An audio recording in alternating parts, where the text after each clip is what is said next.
Dawntrail is just a sleep away, and we have been given even more details related to Final Fantasy XIV housing featured in the recent preliminary 7.0 patch notes. And I will be breaking down everything for you right here. This video will divide everything into several categories, including free company updates, ward updates, new items, and more. Let's dive into the new Dawn, shall we? But before we look at all these new additions, be sure to like and subscribe for more Final Fantasy XIV housing updates and other cool things. Let's first take a look at all the new housing items coming to Dawntrail 7.0. Square Enix shared these new photos featuring several new additions from the design contest. One of the items that has been on a lot of players' wish lists are these neon pink light strips. The original design featured the ability to dye to different colors, so fingers crossed they didn't omit the ability to do so. Additionally, they revealed this incredibly detailed partition-sized cabinet and shelf installation, including a clutter of dishes, baskets, and boxes on the shelves. It is expected that this piece will include everything on the shelves.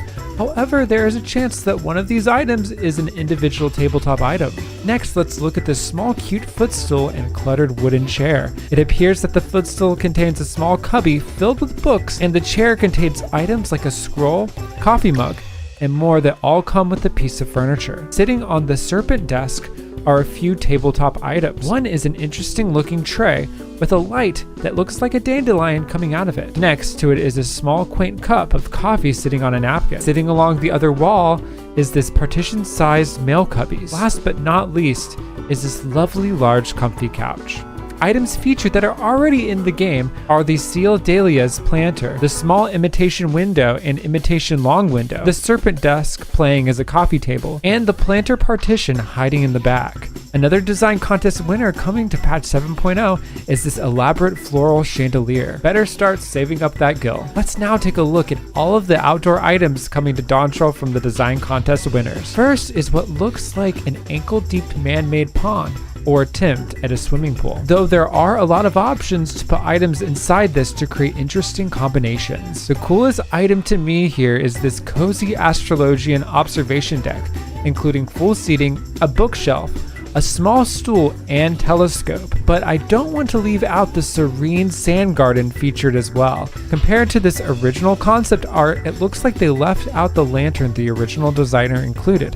However, nonetheless, this will be a great addition to outdoor furniture. There is also a small gate that I feel like I've seen before. However, I couldn't quite find it on the Final Fantasy XIV housing website. However, it may not be updated. Final Fantasy XIV is under maintenance during the creation of this video, so I am not able to log in to confirm, but we will know in just a few hours. We also have new furnishing designed by the developers. The first thing to catch my eye is this picture of Ashkan that you will now be able to obtain. Any Ashkan enjoyers, let me know in the comments below. Another favorite is this Nixie plushie or possible lamp. Let's hope they light up and perhaps create bubbles. A lot of what is shown has clear Terral inspiration.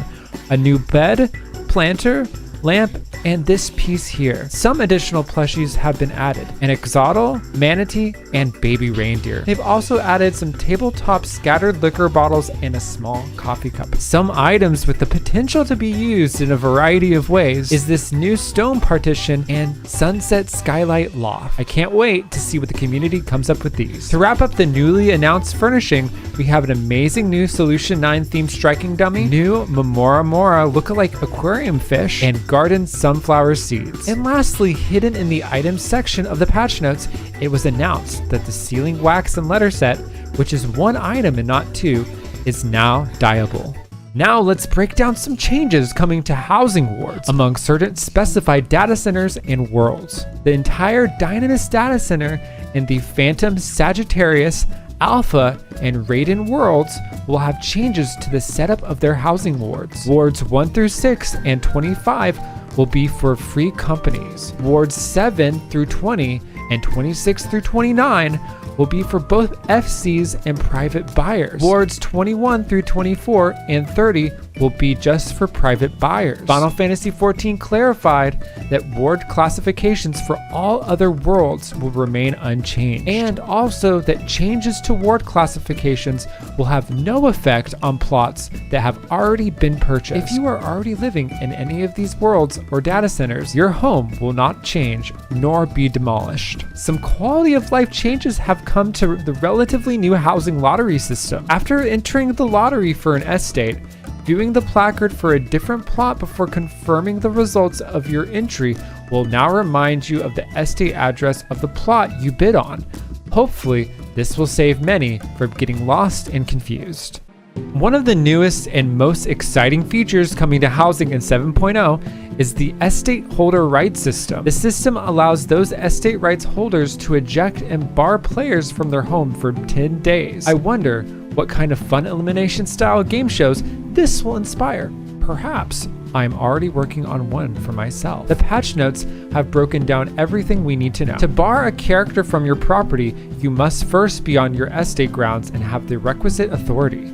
Target the character you wish to bar and select Bar from Property in the subcommand menu. Then choose Register as Barred Character. They will be ejected from the estate grounds and moved to the housing area entrance. Barred characters will remain on the Barred Character list for 10 days. During this time, any attempts to enter the estate hall or garden will instead transport them to the housing area entrance. It's unclear if this means you'll be transported in front of the housing placard or at the entire entrance of the housing ward. To view or adjust these settings, select Housing from the social menu, followed by Estate Settings, then Estate Holder Rights. Authorization settings will differ according to the type of residence. For free company estates, the free company master is the main rights holder and may appoint up to 4 free company members as secondary rights holders. For a personal estate, the estate owner is the main rights holder and may appoint up to 3 tenants as secondary rights holders. For apartments and private chambers, the apartment or private chambers owner is the main rights holder and cannot appoint secondary rights holders. When secondary rights holders with the settings enabled are present on the estate, characters on their blacklist may be denied access to the property. Which rights holders' blacklist will be included to determine who is barred from the estate may be adjusted via the estate holder rights window. Finally, let's take a look at the new Grand and Free Company updates that will be affecting housing. Featured in my last housing news video, they announced that this new alleged Final Fantasy IX inspired housing skin will be attained through crafting in the company workshop. Viper and Pictomancer symbols have been added as options in the charge category of the company crest editor, and the maximum submersible rank for subaquatic voyages has been increased from 115 to 120. And that wraps up all housing news coming to patch 7.0 of Final Fantasy XIV Dawntrail. If you like my videos, consider joining my Patreon for bloopers, exclusive videos, and more. Thanks to my patrons, with a special shout out to Kinara and Waning Zane. For updates on everything on my channel, join my Discord community. Thanks again for watching, and as always, best of luck on your adventures.